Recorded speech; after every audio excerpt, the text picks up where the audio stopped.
Hello, my name is Simon and this is the Retro News Roundup. To start this month's episode, there was a Kickstarter page set up to fund the ZZap 64 2020 annual. It was backed very quickly, but you can still get involved with a copy costing you £15 plus shipping. Oh and yeah, this footage is of the 2019 edition, but sue me. And finally for this section, why not give a vote for these LEGO Sega Arcade cab replicas? They're adorable, and a link to them is in this video's description.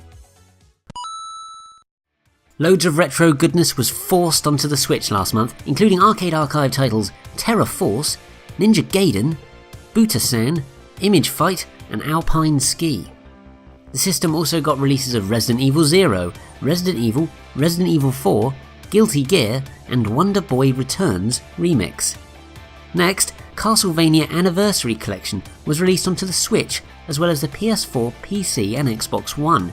It includes Castlevanias 1 to 4, The Adventure, Belmont's Revenge, Bloodlines, Kid Dracula and Book of the Crescent Moon. And to round off things, Blood Fresh Supply creeped onto Steam and Good Old Games. I live again.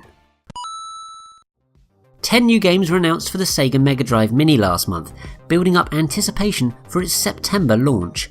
They are Deep Breath, Mega Man The Wily Wars, Street Fighter II Special Champion Edition, Ghouls and Ghosts, Alex Kidd in the Enchanted Castle, Beyond Oasis, Golden Axe, Phantasy Star 4 The End of the Millennium, Sonic the Hedgehog Spinball, Vector Man, and finally Wonder Boy in Monster World.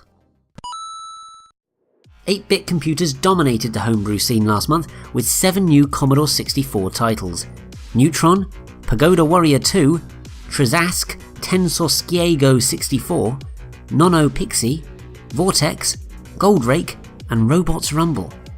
Then there was a trio of ZX Spectrum games: Chip Rescue, Krap Park and a black edition of Booty the Remake. Then there was a pair of Amiga titles, Reshoot R and Pong 4K, as well as 2 new MSX games, Night Night and Vaganza. Then to round off the new releases, What Remains was uncovered for the NES and Misplaced was placed onto the Mega Drive. I'll finish this segment with the launch of 3 Kickstarters: NEScape for the NES with a cart costing you $60, The Curse of Ilmore Bay for the Mega Drive with carts priced at $40, and finally Parallaxian for the Commodore 64 with a physical copy setting you back £40. Chris Seavor, a former developer at Rare, revealed more details on the abandoned sequel to Conker's Bad Fur Day last month. It was to carry on directly from the N64 original and have 4 acts. You can find more details on it at Seavor's Twitter account, linked to in this video's description. 5 English language fan translations were released last month, 2 for NES titles, Plasma Ball and Primitive. Then there was Sorcery Sega 2 Arlay Age 16 on the Game Gear, Shin-Chan Adventures in Cinema Land for the Game Boy Advance, and Pichu Bros Mini on the Pokemon Mini.